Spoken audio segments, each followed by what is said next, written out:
À l'approche de la Coupe du Monde 2026, une question brûle toutes les lèvres chez les supporters haïtiens, dans la diaspora comme au pays. Comment Haïti peut-elle exister face aux grandes nations du football mondial? Comment une sélection souvent sous-estimée peut-elle non seulement résister, mais aussi faire mal, très mal, aux défenses les plus solides? Depuis plusieurs mois, les analyses se multiplient, les débats s'enflamment, et un scénario commence à prendre forme dans l'esprit de nombreux observateurs. Et si la réponse se trouvait dans un duo offensif capable de changer le destin de la sélection nationale? Et si l'avenir offensif d'Haïti reposait sur l'association de Wilson Isidore et Dukens Nazon? Deux profils différents, deux parcours différents, mais une complémentarité qui intrigue, qui fascine, et qui pourrait devenir l'arme la plus dangereuse des grenadiers au Mondial 2026. Car dans le football moderne, ce ne sont pas seulement les individualités qui font la différence, mais les connexions, les automatismes et la capacité de deux joueurs à se comprendre sans se parler. Et c'est précisément là que ce duo commence à faire rêver. Avant d'entrer dans l'analyse profonde, une question essentielle s'impose, une question que nous voulons vous poser directement. Selon vous, Haïti doit-elle miser sur un duo Isidore-Nazon titulaire dès les grands matchs du mondial, ou faut-il les utiliser différemment selon l'adversaire? Dites-le en commentaire, votre avis compte et le débat commence maintenant. Pour comprendre pourquoi cette association pourrait devenir une menace réelle pour n'importe quelle défense, il faut d'abord revenir sur le contexte actuel de la sélection haïtienne. Haïti arrive à la Coupe du Monde 2026 avec un statut particulier. Une équipe respectée dans la zone CONCACAF, capable de créer des surprises, mais encore perçue comme un outsider à l'échelle mondiale. Pourtant, les signaux sont clairs. Le niveau individuel des joueurs a augmenté, l'expérience internationale est plus riche, et surtout, la sélection commence à posséder des profils offensifs capables de faire la différence au plus haut niveau. Dukens Nazon, l'attaquant historique, le guerrier, le symbole de la persévérance haïtienne, est depuis des années le visage de l'attaque. Un joueur combatif, puissant, capable de peser sur les défenses, de jouer dos au but et de marquer dans les moments importants. De l'autre côté, Wilson Isidore représente une nouvelle génération. Plus mobile, plus explosif, plus technique dans les petits espaces, avec une formation européenne de haut niveau.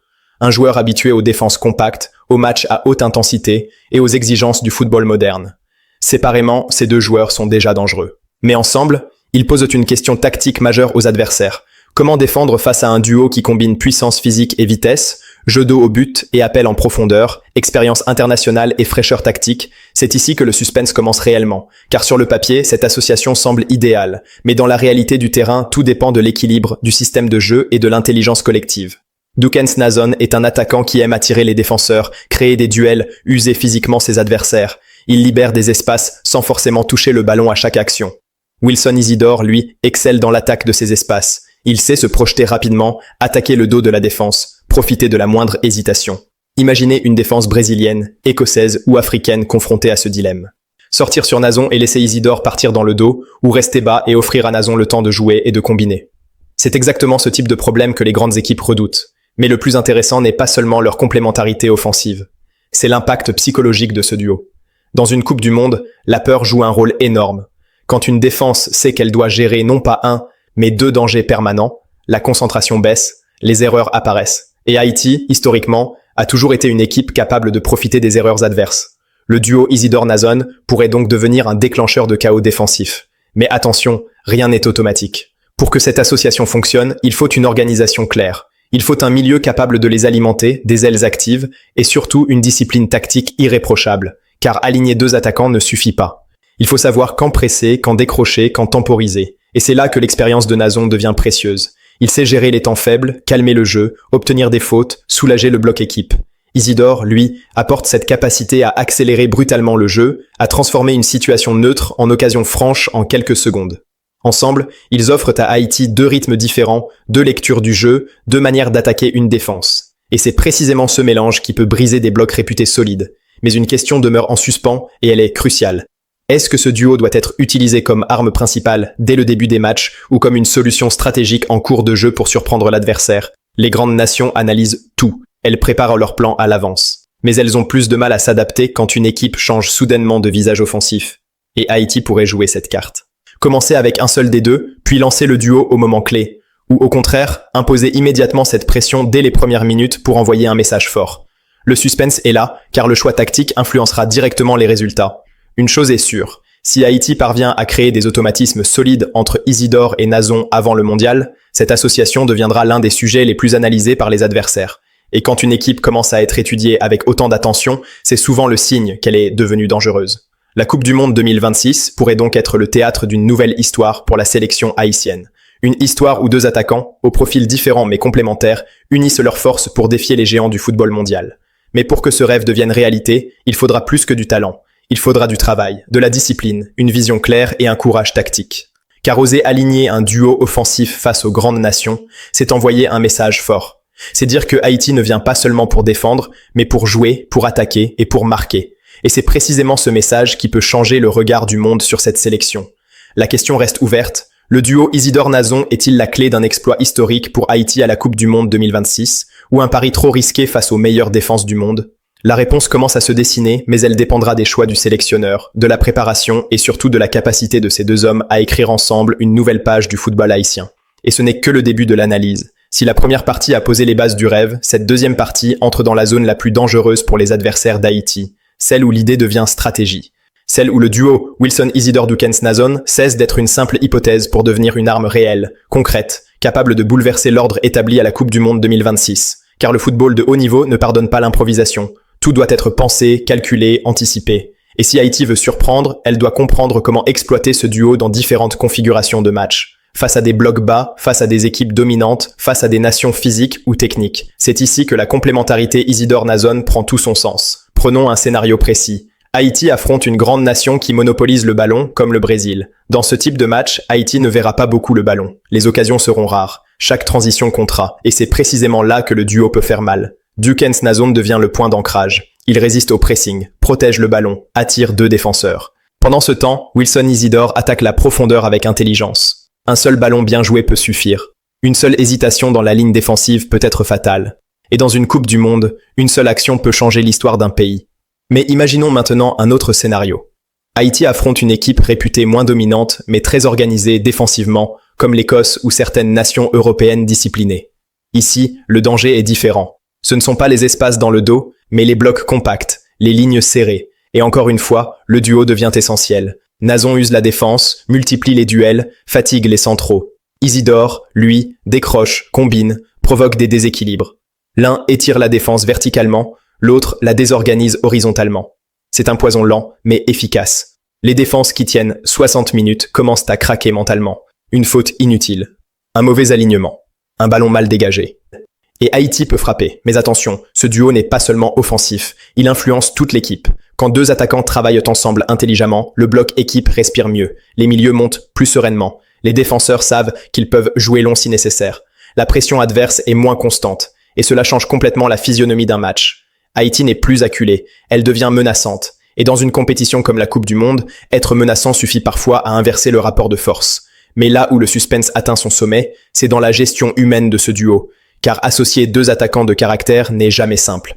Dukens-Nazon est un leader naturel, un cadre historique. Wilson-Isidore arrive avec une réputation montante, une attente médiatique forte. Le danger serait de créer une concurrence négative.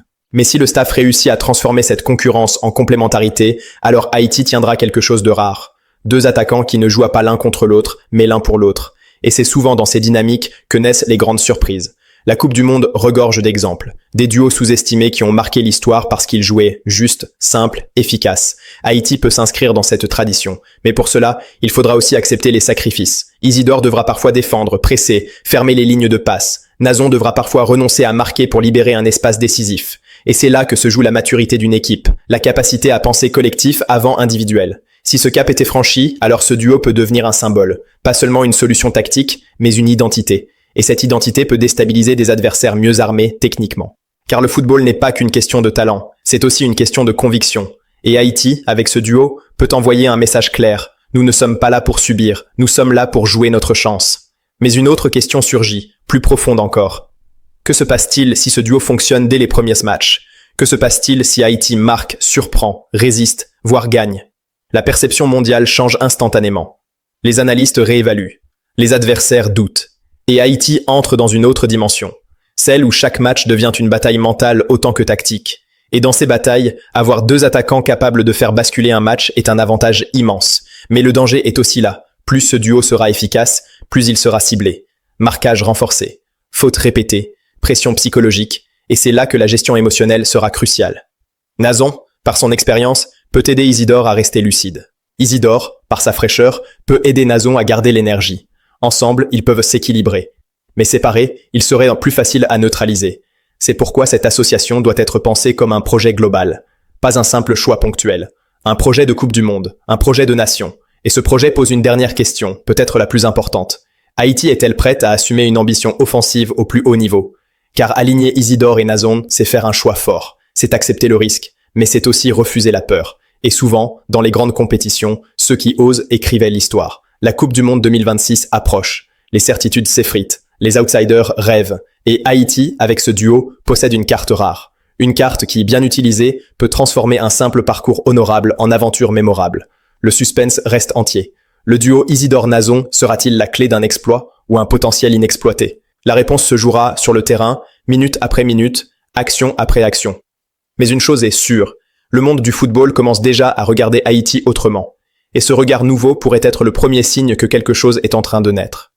En réalité, le débat autour du duo Wilson-Isidore et Dukens-Nazon dépasse largement une simple question de schéma tactique ou de préférence personnelle. Il touche à l'identité même du football haïtien à la Coupe du Monde 2026.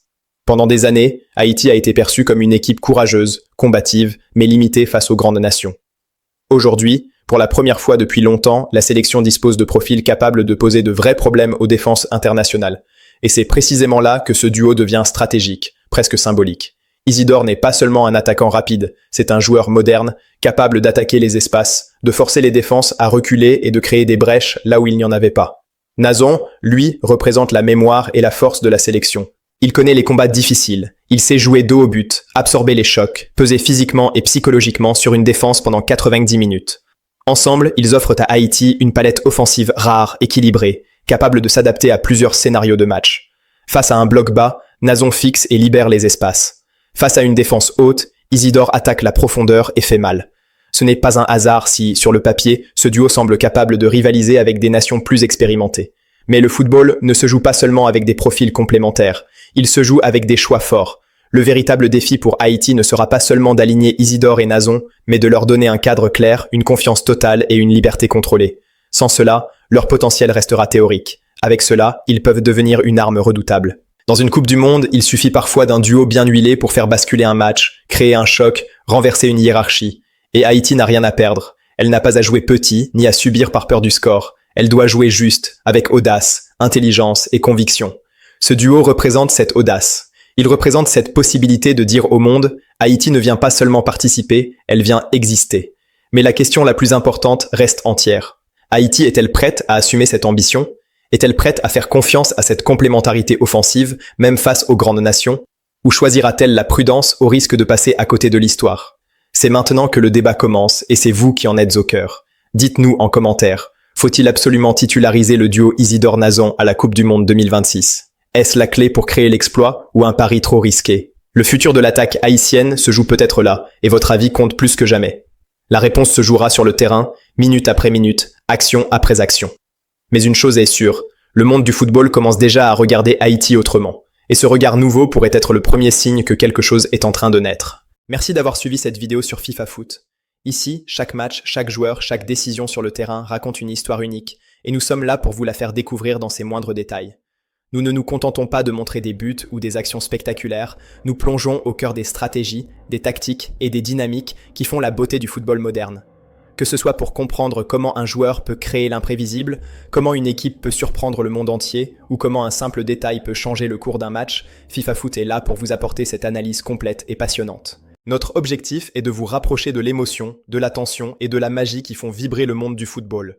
Chaque vidéo est pensée pour vous donner toutes les clés afin de comprendre ce sport, mais aussi pour vous faire ressentir ce que vivent les joueurs et les supporters sur le terrain et dans les tribunes. Nous voulons partager avec vous l'excitation des qualifications, l'intensité des confrontations, la force des joueurs qui défient les pronostics et l'impact que chaque match peut avoir sur la carrière d'un joueur ou sur l'histoire d'une nation. Mais FIFA Foot n'est pas seulement une chaîne d'analyse. C'est une communauté de passionnés, un lieu où les fans du monde entier peuvent échanger, apprendre et célébrer ensemble leur amour pour le football. Chaque commentaire, chaque partage, chaque discussion contribue à renforcer cette communauté et à rendre le football encore plus vivant. Nous vous invitons à vous abonner, à activer la cloche et à rester connectés pour ne rien manquer des prochaines vidéos, des analyses approfondies, des révélations sur vos stars préférées et des histoires qui font vibrer le cœur des supporters. Le football est un langage universel, un lien entre les cultures et les générations, et ici sur FIFA Foot, nous voulons vous le montrer sous toutes ses facettes, l'histoire, la technique, la stratégie, mais aussi la passion et la fierté. Chaque match est une leçon, chaque but est une émotion, chaque victoire ou défaite est une page d'histoire.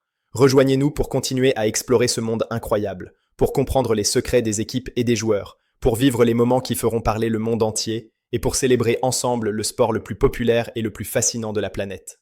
FIFA Foot, c'est plus qu'une chaîne, c'est votre fenêtre sur le football, votre guide dans l'univers des grands matchs et des exploits légendaires. Merci d'être avec nous, merci de faire partie de cette communauté, et préparez-vous à vivre encore plus de moments incroyables. Parce que le football ne dort jamais, et ici, nous vous apportons tout ce qui le rend unique et inoubliable. Restez avec nous, restez passionnés, et continuez à célébrer chaque instant du jeu que nous aimons tous.